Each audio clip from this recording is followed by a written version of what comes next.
नमस्कार दोस्तों, मैं हूं नवीन कुमार। कोसी लैब में आप सबका स्वागत है। अभी मेरा उपस्थिति बीना पंचायत है। ये जो तस्वीर में आप देख रहे हैं बहुत एजेड है। आज से नहीं, करीब 40 साल से सामाजिक क्षेत्र में से जुड़े हुए हैं। जैसा कि ये अपना जीवनी बताए। अभी वर्तमान में पैक्स अध्यक्ष के पद पे है। आपको इनसे रूबरू करवाते हैं और जानकारी देते हैं कि अभी वर्तमान में पैक्स अध्यक्ष है, किसान के लिए क्या-क्या कर रहे हैं। सबसे पहले मेरे चैनल में आपका स्वागत है सर। धन्यवाद। जी। तो सर अभी वर्तमान में किसान के लिए क्या-क्या कर रहे हैं आप? किसान के लिए मैं धान सीजन में धान अधिप्राप्ति करते हैं। जो सरकार की तरफ से मुझे लक्ष्य मिलता है, लक्ष्य के अनुकूल किसान से धान अधिप्राप्ति करते हैं और किसान से समयानुकूल उनके अकाउंट खाता में पैसा बैंक से पैसा डालते हैं। गेहूं का क्या खरीदारी है? गेहूं का यही है खरीदारी में हम लोगों को परेशानी कि गवर्नमेंट का रेट कुछ रहता है, कम रहता है और बाजारू रेट ज्यादा रहता है। इसलिए किसान ज्यादातर गेहूं टैक्स को देना नहीं चाहता है, वो बाजार में ही बिक्री कर लेते हैं। लेकिन जिसके चलते हम लोग को दुख है। तो सर आपके पंचायत में खाद बीज का क्या मामला है? खाद का लाइसेंस पहले से ही फंसा हुआ है। जब से मैं पैक्स अध्यक्ष बना हुआ हूँ, जनता के असीम कृपा से, तो खाद का लाइसेंस नहीं था। जिस लाइसेंस को बनवाने के लिए मैंने 12,500 रुपया का डीडी जिला कृषि कार्यालय सुपौल आत्मा सेंटर के नाम से डीडी बन के जमा है 1.5-2 वर्ष से, जिसका अभी तक न हम लोगों को ट्रेनिंग दिया गया है, प्रबंधक को न ट्रेनिंग दिया गया है, न खाद का लाइसेंस निर्गत किया गया है। तो कोरोना काल में खाद का बहुत मारामारी चल रहा था। तो इस समय में आप कैसे अपने किसान को हेल्प किए? एक दूसरे पैक्स से कुछ जो किसान हमसे बात करते हैं फोन मोबाइल से, तो उनको एक जिस पैक्स में खाद है उस खाद पैक्स से मैं उन अध्यक्ष से मिलके उनको खाद थोड़ा हेल्प कर देता हूँ। जी। बहुत सारा आदमी को यह भी देखने को मिलता है कि जमीन नहीं है, रहने तक को जमीन नहीं। क्या आपके पंचायत में ऐसा है? ऐसा है। तो क्या सर आप लोग के द्वारा इनको जमीन वमीन कहीं प्रोवाइड किया गया जो सरकार का? कुछ जमीन 3 डिसमल करके गवर्नमेंट के द्वारा मिला है अंचलाधिकारी से। जी। तो क्या सर एक जमीन तो मिल गया, खाने वाने का क्या सर इनके लिए? मजदूरी करके खाते हैं। मजदूरी करके। जी। हरियाणा पंजाब से। ऐसे में भी क्षेत्र की पूरी जनता देख रही है, सुन रही, क्या इसको कहना चाहेंगे? खाद का लाइसेंस हम लोग को मिल जाए तो सबसे पहले किसान के फसल से ही हम जीवित हैं। यदि किसान खेती नहीं करेगा, फसल नहीं पैदा कर पाएगा, तो पदाधिकारी तक कौन चीज खाएगा? जी जी। तो उनके लिए मैं दृढ़ संकल्प हूँ कि सबसे पहले मेरा खाद का लाइसेंस हो, ताकि मैं किसान को खाद मुहैया कर सकूं। पैक्स गोदाम जो बना है अभी बना है कि इससे पहले से पैक्स गोदाम बना हुआ था? अभी इसी 24 में बना है। 24 में बना। 23-24 के। कितना टन का बना है सर?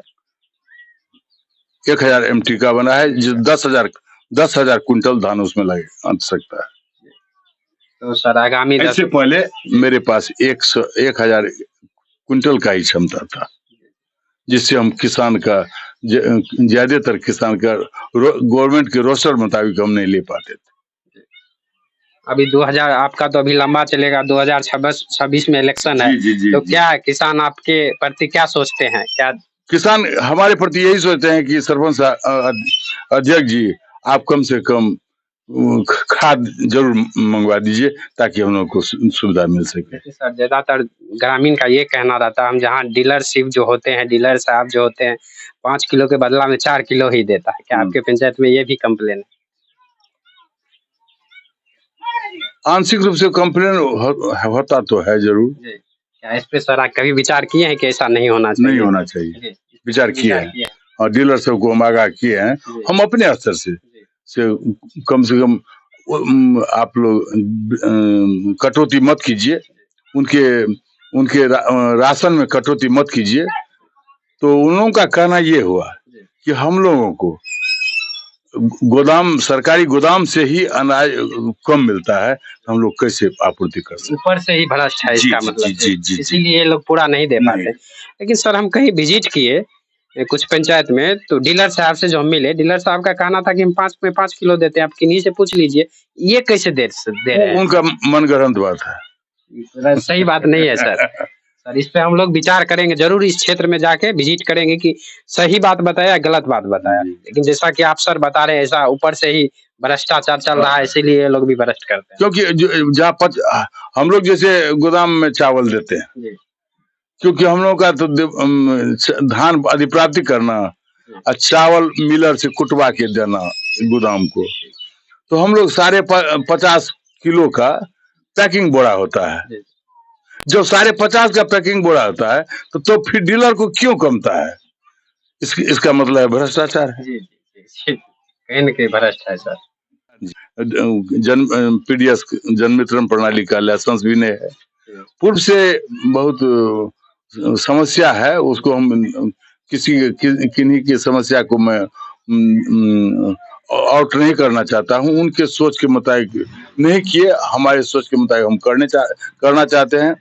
जैसे हम गोदाम बनाए, कंप्यूटर लगवाए, अब ट्रैक्टर, खेती करने के लिए ट्रैक्टर, दवा छिड़कने के लिए, गेहूं दोनी करने के लिए, ये सब सारा हमको 1 आध महीना में आपके द्वारा प्रोवाइड होगा। हाँ जी, जी, जी। ये जो आप ट्रैक्टर लाए हैं, गेहूं ट्रैक्टर आया नहीं है। आया नहीं, क्या हाँ। सरकार का योजना है या खुद आप खरीद के ले रहे हैं? गवर्नमेंट के पोर्टल पर से मिलता है। पोर्टल से मिलता है। जी, जी, जी। जैसे आप ट्रैक्टर लीजिएगा, किसान के यहाँ खेती होगा, तो इसका चार्ज भी लीजिएगा कि फ्री ऑफ कॉस्ट? नहीं, उसका गवर्नमेंट का रेट है। गवर्नमेंट का रेट फिक्स करके आ जाता है। उस हिसाब से हम लोग किसान से भाड़ा लेंगे। सर आगामी दशहरा पूजा है, क्या पूरे देशवासी, पंचायतवासी, नगरवासी के पूरे पंचायत के पंचायतवासी को मेरी तरफ से दशहरा के शुभ अवसर पर उन लोगों का शुभकामना और हार्दिक अभिनंदन करता हूं। आप अपना परिचय दे दीजिए। मेरा नाम महेंद्र राय, घर सुंदरपुर, वार्ड नंबर 5, पंचायत बीना। मैं करीब 2078 से बीना पंचायत के राजनीतिक में, 1978 से मैं पंचायत का प्रतिनिधि रहा हूँ। तो इसी तरह का अप टू डेट देते रहेंगे। अगर चैनल पे नए हैं तो चैनल को लाइक कीजिए, सब्सक्राइब कीजिए, शेयर कीजिए। जय हिंद।